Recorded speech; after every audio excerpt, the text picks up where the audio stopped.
Hey guys, welcome back to the Dark Casebook. I'm your host. Now, they say robbing a casino is impossible. The high-tech cameras, the armed guards, the airtight vaults. It's a fortress. Most people who try end up spending the rest of their lives behind bars. But today's story is different. It's about a man who walked right out the front door with $500,000 in broad daylight, and nobody even blinked. The most shocking part? The mastermind behind it all never even stepped foot inside the building. And after that night, both of them vanished into thin air, never to be seen again. September 22, 1992, 1:30 a.m. at the Stardust Casino in Las Vegas. A man named Bill Brennan is walking toward the exit. In one hand, he's carrying a gym bag stuffed with $225,000 in cold, hard cash. In the other, a cardboard box labeled ATM supplies filled with high-value casino chips worth $280,000. Total weight, nearly 60 pounds. At the exit, a security guard is scanning the floor, watching for cheaters at the slots. He looks right at Bill, but he doesn't stop him. Why? Because Bill Brennan was a trusted employee. He was the invisible man. Bill walks into the parking lot, tosses the loot into the trunk of his brown Honda Civic, and at 1:34 a.m., he drives away. He wasn't speeding, he wasn't panicking. To anyone watching, it was just another guy finishing his shift. But within 6 hours, the Stardust would realize $507,360 was gone. And by then, Bill would be 300 miles away, starting a new life or driving towards his death. So, how did a low-profile cashier pull off the easiest heist in Vegas history? It started 6 weeks earlier in a 24-hour diner at 3 in the morning. Bill was sitting alone when a man known only as the Gambler sat across from him. This guy was a mystery. He'd drop thousands on Monday Night Football and wouldn't care if he lost. He placed a book on the table in front of Bill. The title?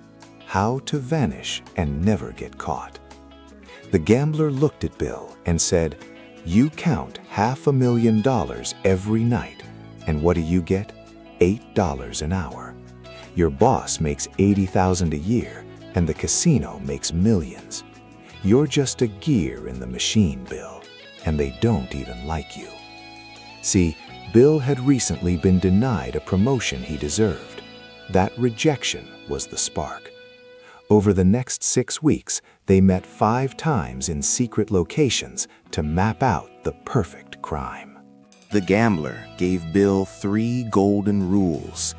The timing. Strike after Monday Night Football. The casino is flooded with cash from bettors. That's when the bags are heaviest. The psychology. Don't disable cameras. If a camera goes dark, guards investigate. If you act normal, they don't even look at the footage. Bill practiced for weeks, walking around with empty boxes, tying his shoes in hallways, just to blend into the background. The disappearance. People get caught because they use credit cards or call home. The Gambler gave Bill 3 contacts: a forger in Mexico for a new passport, a banker in Canada for a clean account, and a fixer who specialized in making people disappear. Bill memorized the numbers and burned the notes. He was ready. On the night of the heist, the Giants were playing the Bears. The casino was chaotic. By midnight, over $500,000 had flowed through the windows. Bill was in the counting room, alone. He started stuffing his gym bag. His hands were shaking so hard he could barely hold the stacks of 20s and 50s. Suddenly, the door swung open. It was his boss, Scotty Shetler. The bag of cash was sitting right there on the table. Bill's heart stopped. If Scotty looked down, it was over. But Scotty was distracted by paperwork. He told Bill to lock up when he was done and walked out. Bill stood frozen for 30 seconds, realizing just how close he'd come to disaster. Bill drove through the night. He stopped for gas and cat food for his pet cat, who was riding in the back seat. By 6 a.m., He checked into a motel in Utah under a fake name. Back in Vegas, the sun came up, the vault was opened, and the alarm was sounded. The FBI moved in. They found Bill's apartment empty. No furniture, no TV, just a few books on identity theft and a calendar with September 22nd circled. But here is where the story turns cold. Bill Brennan never used that Canadian bank account. He never surfaced in Mexico. He never called his family. And 3 days later, the gambler disappeared too. Some believe Bill is living on a beach in South America, sipping a drink with a new name. But investigators have a darker theory. They think the gambler realized Bill was the only link to the crime. They fear Bill didn't drive to a new life. He drove into a trap, was murdered for the money, and buried in the Nevada desert. In 2006, the Stardust Casino was imploded.